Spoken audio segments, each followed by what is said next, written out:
Hoy en Demócrata tenemos con nosotros a Javier Padilla, secretario de Estado de Sanidad. Muchas gracias por atendernos. Va a hacer casi ya un año que usted aterrizó en el Ministerio.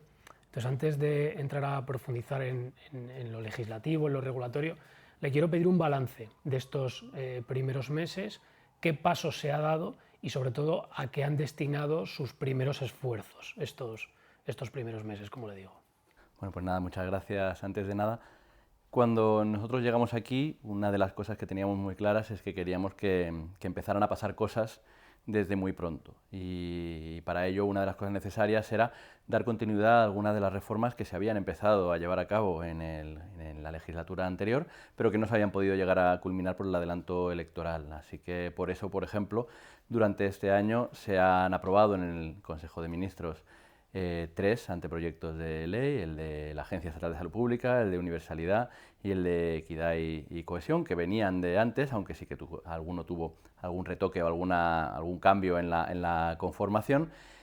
Esos eran elementos que ahora ya están en la tramitación parlamentaria en el Congreso, pero que vienen de reformas anteriores. También hemos llevado a cabo la culminación de otros elementos muy vinculados con la reforma del sistema de salud pública, como puede ser el Real Decreto de Vigilancia, de la creación del sistema de vigilancia en salud pública, que era otro de los grandes hitos de la reforma de salud pública, que venía reflejado en la Ley General de Salud Pública del año 2011 y que también ya se ha materializado. Entonces yo creo que este primer año, por un lado, hemos recogido lo sembrado anteriormente, dándole continuidad y, por supuesto, dándole prioridad y acelerándolo, y empezando a iniciar algunos de los elementos que sí que son ya, digamos, más marca propia. Por ejemplo, ya ha pasado por Consejo de Ministros el anteproyecto de ley de lo que se ha venido a denominar la Ley de Alcohol y Menores, de prevención y control del alcohol en menores y del daño relacionado con este, pero también se está trabajando de forma muy importante en el Real Decreto de Evaluación de Tecnologías Sanitarias, que también se publicó ya para información y audiencia pública. Se está trabajando en la modificación del Real Decreto relacionado con el tabaco, para que pueda ver a la luz durante este trimestre, o la reforma del texto refundido de la Ley de Garantías y Uso Racional del Medicamento, que son algunos de los grandes hitos que sí que, digamos, la parte fundamental de su trabajo se ha venido llevando a cabo durante nuestro mandato, ¿no? Hay alguno que sí que ha empezado desde cero, como puede ser, por ejemplo, el Real Decreto de uso terapéutico de cannabis, que también esperamos que vaya a ver la luz para la fase de información y audiencia pública durante este trimestre. Ha hecho un buen esquema de muchas de las cosas que vamos a tratar, pero le voy a preguntar por dos que no he mencionado, pero me parece que son compromisos que la ministra se ha comprometido a hacerlo antes de 2024. Y no sé en qué punto están.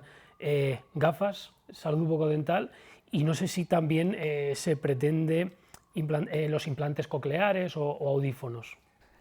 Sí, me he centrado, digamos, en la actividad normativa, por decirlo de alguna manera, ¿no? La incorporación de lo que se llaman los sistemas de compensación visual o los sistemas de apoyo visual, que serían las gafas y lentillas, es una prioridad que nosotros tenemos para el proyecto de presupuesto general y del Estado para 2025.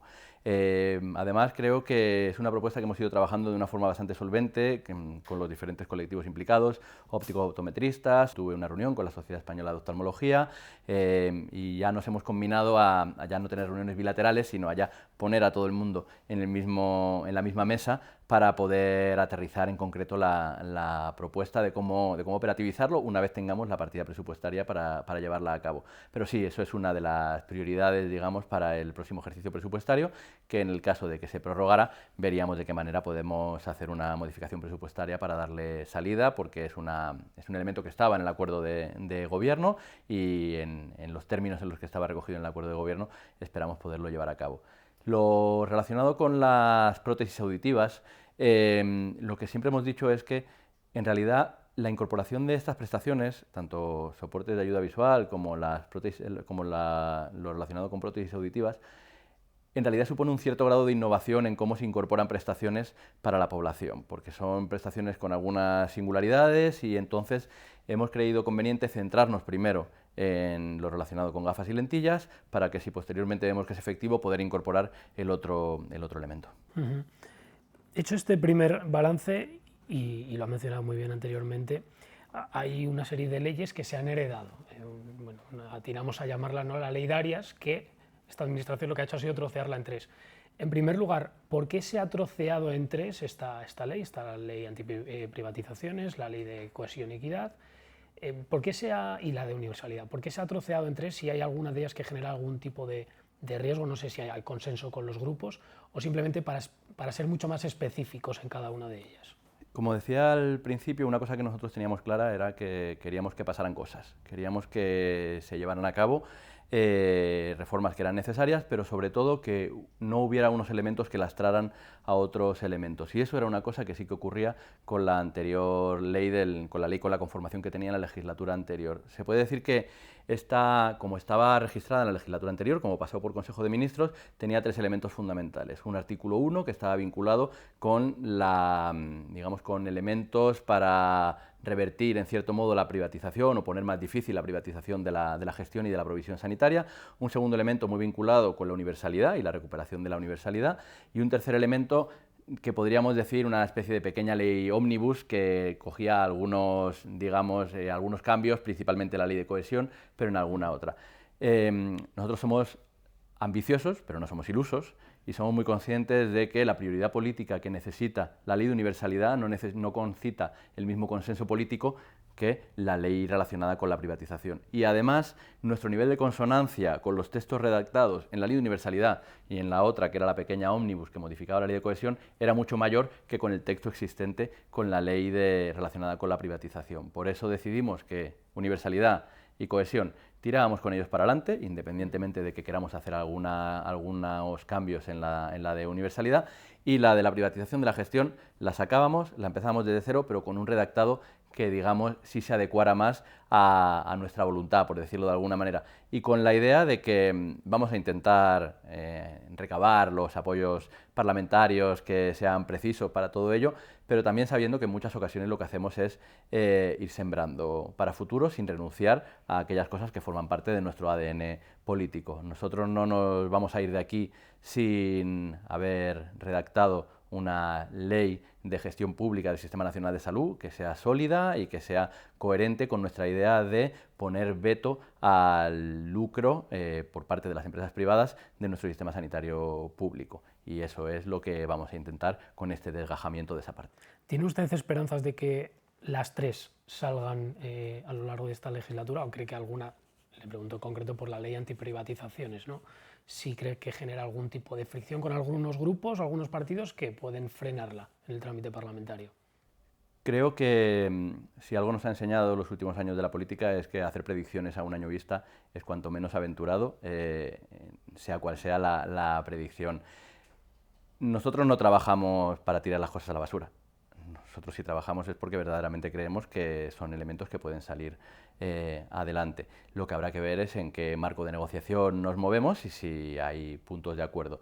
Yo creo que, por ejemplo, que el lucro quede fuera del marco de concesiones administrativas de centros sanitarios públicos es una cosa que sí que puede caer dentro del marco conjunto con otros grupos parlamentarios. Así que bueno, yo espero que sí, pero como digo, una obligación del Gobierno es intentar presentar en el ámbito de lo legislativo los proyectos de ley ambiciosos que estén de acuerdo con el programa de Gobierno que se haya acordado y posteriormente trabajar para que en el marco de lo posible la labor legislativa en el ámbito parlamentario pueda sacar adelante esos proyectos. Entiendo, por profundizar un poco en esta ley antiprivatizaciones, lo que se pretende, no sé si es tanto revertir como controlar y que haya una mayor transparencia con estas privatizaciones, o sí que se va a intentar obligar a que se revierta y que no se puedan a futuro. Hay tres elementos fundamentales en este anteproyecto de ley en el que estamos trabajando. El primer elemento es el relacionado con poner, digamos, veto a la entrada del lucro en el ámbito de las concesiones y de los conciertos en la provisión y en la gestión de servicios sanitarios. El segundo elemento sería facilitar que aquellas comunidades autónomas que quieran dar pasos en la reversión de la privatización de servicios sanitarios puedan llevarlo a cabo.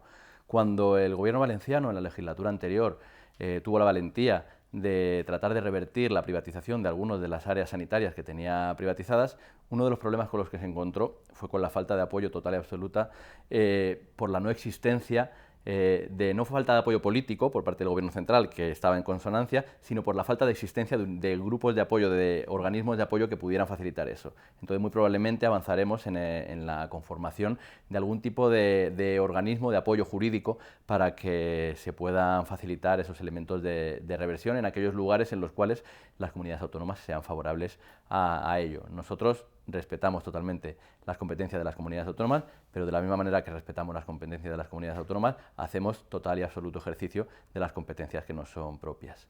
Y el tercer elemento estaría relacionado con lo que podría denominarse el buen gobierno y la rendición de cuentas y la transparencia en materia de gestión, en materia de contratación. A ese respecto, creo que recientemente podíamos ver, por ejemplo, cómo la Comunidad de Madrid seguía generando partidas presupuestarias extraordinarias, extrapresupuestarias de hecho, para saldar deudas con empresas privadas que proveen servicios sanitarios. No puede ser que la población, no puede ser que ni siquiera los representantes parlamentarios sepan cuánto cuesta cada año y sobre todo cuánto va a costar cada año mantener un servicio privatizado, porque si no, a la hora de hacer comparaciones sobre qué forma de gestión es más eficiente, estamos jugando con uno de los comparadores está dopado. Entonces, bueno, ahí hace falta transparencia y no solamente transparencia, hace falta rendición de cuentas. Vamos a entrar de lleno, si le parece, en lo que es la industria más farmacéutica. Ley de garantías, minuto y resultado un poco, en qué punto estamos. Y bueno, si cree que va a ser lo suficientemente concreta o va a ser algo más genérica. Vale, sí, si me permite, le voy a poner un poco de marco previamente al asunto, ¿no? En el Plan de Recuperación, Transformación y Resiliencia, uno de los compromisos tenía dos hitos fundamentales.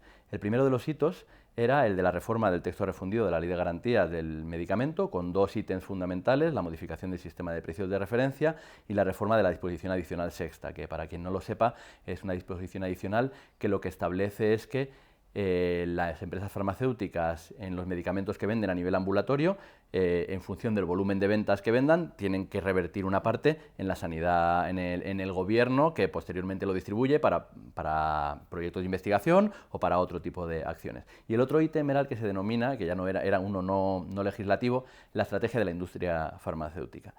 La estrategia de la industria farmacéutica es, en cierto modo, el paraguas en el cual el Gobierno de España muestra que sus políticas del medicamento no son políticas de sanidad, sino que son políticas de país. La estrategia de la industria farmacéutica es una estrategia que con el liderazgo de Sanidad se ha trabajado conjuntamente con el Ministerio de Ciencia, Innovación y Universidad, con el Ministerio de Industria y Turismo, con el Ministerio de Hacienda y también con el acompañamiento de la presidencia, del equipo de la presidencia del Gobierno. Y que ahora mismo está en una fase final de redacción y de ser compartida y enriquecida por las diferentes industrias del ámbito de los medicamentos. Entonces, ahí es donde nos encontramos y ahí van a quedar reflejadas aquellas medidas que como país queremos llevar a cabo para mejorar todo el proceso de innovación y desarrollo, investigación básica, investigación aplicada, entornos de producción y autonomía estratégica, acceso a esos medicamentos y sostenibilidad del sistema sanitario. Es decir, hemos pasado de una relación entre la industria farmacéutica y el gobierno, en la cual básicamente era una relación entre un proveedor y un cliente, a una relación en la cual miramos al conjunto de toda la cadena, vemos las instituciones públicas dónde tienen su hueco en cada uno de esos lugares y de qué manera podemos generar entornos virtuosos para que la industria farmacéutica y la ciencia en general tenga cada vez un lugar de desarrollo mayor. Dentro de esa estrategia, uno de los ítems que hay es todo lo relacionado con la reforma del texto refundido de la Ley de Garantías. Cuando yo llegué aquí y tuve una de mis primeras conversaciones con César Hernández, el director general de Cartera y Farmacia, una de las cosas que él me decía es: tenemos dos opciones para la Ley de Garantías. Tenemos tres opciones. Una opción es una reforma muy sencilla, simplemente para sistema de precios de referencia, disposición adicional sexta, la opción de una reforma totalmente completa y algo intermedio. Bueno, con lo que trabajamos es con la versión 2,5, podemos decirlo. Es una versión bastante amplia, bastante ambiciosa, pero que creo que básicamente lo que viene a hacer es recoger todo aquello que desde el año 2015 se ha ido generando como una especie de sentido común en el ámbito del medicamento, como por ejemplo, hace falta reformar el sistema de precios de referencia. En España en su momento se puso un sistema de precios de referencia para dar respuesta a la necesidad de incorporación de genéricos, pero eso ahora mismo ya no sirve y nuestra tasa de incorporación de genéricos está muy por debajo de la media europea, pero además ha dejado de crecer. A eso tenemos que dar respuesta y tenemos que dar respuesta además también a la capacidad de poder mantener las cadenas de suministros en un contexto en el cual los desabastecimientos sí que son un problema a nivel global, que no era a lo mejor en tanta medida hace una década. Pero también incorporamos otras cosas, como la reforma de la disposición adicional sexta, también incorporamos otras cosas como, por ejemplo, en el ámbito del desempeño de la profesión de los farmacéuticos de las oficinas de farmacia comunitaria, que tengan la posibilidad de realizar sustituciones de medicamentos en situaciones de desabastecimiento o simplemente porque bajo unos protocolos determinados se vea que es mejor utilizar una cosa u otra. Hay diferentes elementos dentro de la ley de garantías que creo que sí que van a ser sustantivos, que van a sentar las bases para la próxima década de lo que se va a hablar a este respecto, como por ejemplo también lo relacionado con la prescripción por parte de la prescripción enfermera, que también es otro de los debates como muy en auge. Y yo creo además que, al menos en un porcentaje elevado, va a conseguir generar cierto consenso entre los diferentes actores del sistema sanitario. Por eso cuando vamos a la pregunta de ¿y esto saldrá en el Parlamento?, a mí lo que me costaría pensar es que no va a salir en el Parlamento algo que fuera del Parlamento ya ha salido. Algo que sí que concita una mayoría extraparlamentaria, debería concitarla también intraparlamentaria. Este último comentario lo dice porque le ha llegado allá de algunos grupos parlamentarios algún tipo de... No, en absoluto, es simplemente poner la tirita antes de la herida. Sin abandonar este sector, hemos visto ya los primeros trazos de la evaluación de las tecnologías sanitarias. Primero, ¿cómo va a convivir esta reforma con la ley de garantías?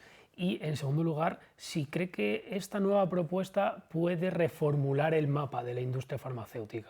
El Real Decreto de Evaluación de Tecnologías Sanitarias esperamos que pueda ver la luz antes de finalizar el año, mientras que la Ley de Garantías,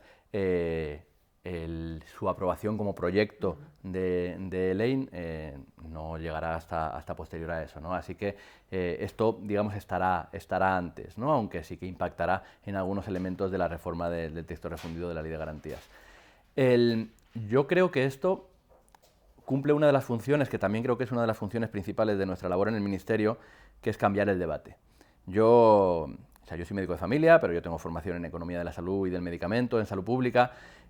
Yo vengo oyendo hablar de la necesidad de la creación de un sistema de evaluación de tecnologías sanitarias desde que yo entré en ese mundillo. Y las exigencias, los reclamos y los anhelos de la gente que trabaja ahí llevan siendo los mismos desde hace 2 décadas.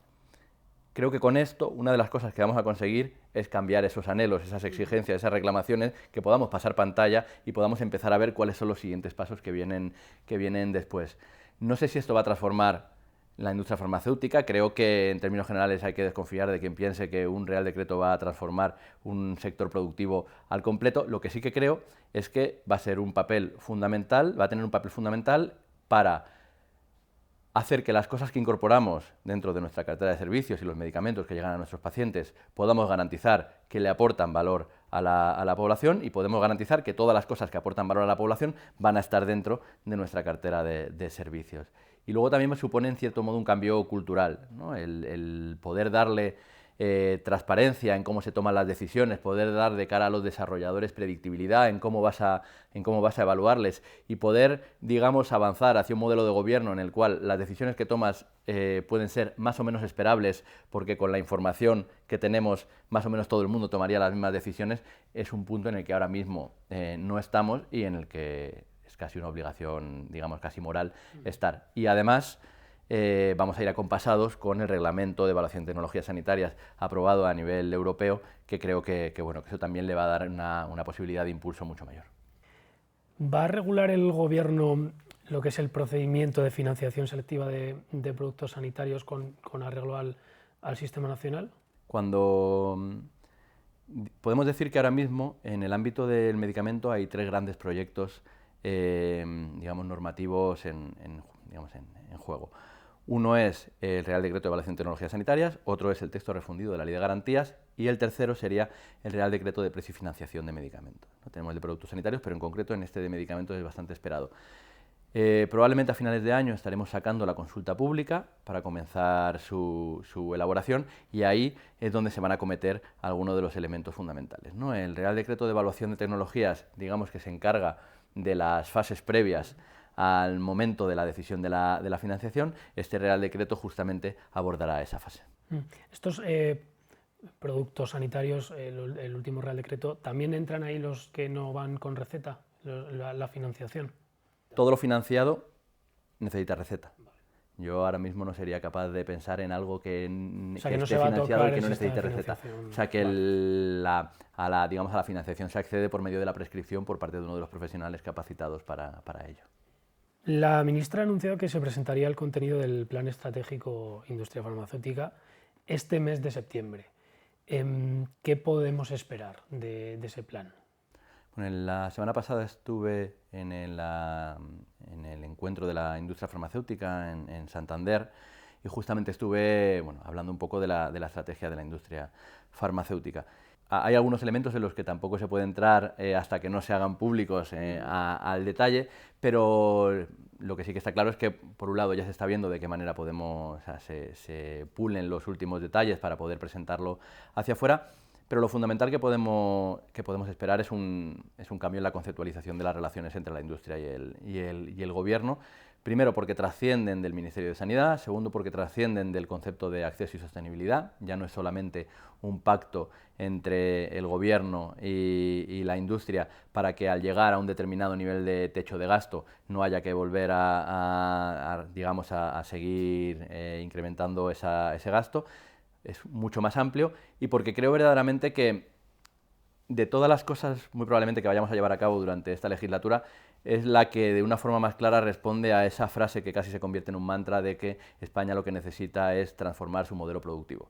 Transformar el modelo productivo, entre otras cosas, es conseguir que España sea un lugar en el que se investiguen cosas que verdaderamente sirvan para llegar posteriormente a los pacientes, en el que incrementemos la presencia de las instituciones públicas en la cadena de investigación básica, investigación aplicada e incluso en el ámbito de la producción, y que además eso se haga con unas condiciones de trabajo y con unas condiciones de desarrollo profesional que sean buenas para quien trabaja. Y yo creo que esto va a ser positivo para las instituciones públicas, para las diferentes industrias que trabajan en nuestro país, ya sea de medicamentos innovadores, de productos sanitarios, de medicamentos genéricos, biosimilares, de la industria biotecnológica y, sobre todo, creo que va a ser bueno para el sistema y para los pacientes. Le voy a cambiar un poquito el tercio y vamos a tocar uno de los temas casi del verano, me atrevería a decir, que es ese anteproyecto de ley de prevención del consumo de alcohol en menores. Se han dicho muchas cosas, ¿no? Que si el tema de las terrazas de los bares, ¿no? Al final, ¿qué cambios va a traer realmente? Hay cambios tanto en la publicidad como, pues a nivel, no sé si a nivel más práctico de cara a las terrazas de los bares, restaurantes. ¿Cuáles son los principales trazos? Uno de los principales elementos, y que creo que responde a uno de los principales objetivos de esta ley, es intentar disminuir el número de estímulos de productos de alcohol que reciben los menores de edad en nuestro país. Nosotros somos muy conscientes de que vivimos en una sociedad y en un país en el que el alcohol tiene una presencia social, digamos que muy importante, pero por eso mismo es necesario que los reguladores nos centremos en la protección de los grupos más vulnerables, que en este caso son los menores de edad, e incluimos también a las mujeres embarazadas, porque sabemos que el riesgo que puede tener para los fetos. Hay medidas relacionadas con el marco, digamos, más de prohibición. O sea, ahora mismo la prohibición recae en las comunidades autónomas. El problema de eso es que, por un lado, no es una prohibición muy homogénea y, por otro lado, en ocasiones, aquellas comunidades autónomas que no tienen un cuerpo de fuerzas de seguridad propio, en ocasiones no se ven interpeladas por algún tipo de norma de otro nivel, de otro rango. Entonces, por ahí sí que se va a actuar. Otro de los ámbitos fundamentales es el relacionado con la publicidad. Si creemos que los entornos escolares, por ejemplo, son un lugar donde hay una mayor afluencia de chavales y de chavalas, de menores, y que no deben verse expuestos a publicidad, entonces aquellos lugares que estén a menos de 200 metros de los centros escolares o de otros centros especialmente dedicados a menores, no deben tener esa publicidad. Y luego además también intentamos actuar sobre algunos elementos culturales que son fundamentales para disminuir y para desmontar algunos de esos mantras, como por ejemplo que dicen que el consumo moderado de alcohol es incluso saludable, ¿no? O que, a ese respecto, el texto propuesto en el borrador recoge la prohibición del uso de ese mantra de consuma o beba moderadamente o consuma de forma responsable. No se puede utilizar con fines promocionales, que es como se utilizaba, y luego además incorporamos que las restricciones o la regulación de la publicidad a las bebidas alcohólicas afecta a la marca. Es decir, aquellas marcas que publiciten una bebida pero con que sea 00 no pueden utilizar eso para poder tener la publicidad de marca completa, ¿no? No voy a poner ningún ejemplo concreto de ninguna marca concreta, pero todos podemos saber bebidas de alta graduación que tienen una formulación 00, que es la que anuncian y mediante la cual consiguen que la marca poco menos que se convierta en un significante social conocido por todo el mundo, y eso básicamente viene a ser publicitar contenido alcohólico en su versión 00 para toda la población y en concreto para los menores. Voy a preguntarle también por el plan antitabaco, poco también, minuto y resultado. Pues sí, cuando el día después de aprobar el Plan Integral de Prevención y Control del Tabaquismo, sacamos a consulta pública el Real Decreto que está relacionado con el empaquetado y con algunos otros elementos de equiparación de las nuevas formas del tabaco con la regulación de las formas clásicas, y justo al inicio del verano sacamos a consulta pública la ley que es la que está relacionada con los espacios libres de humo y con, digamos, afianzar algunos elementos que no se puede llegar por el rango normativo necesario en el Real Decreto.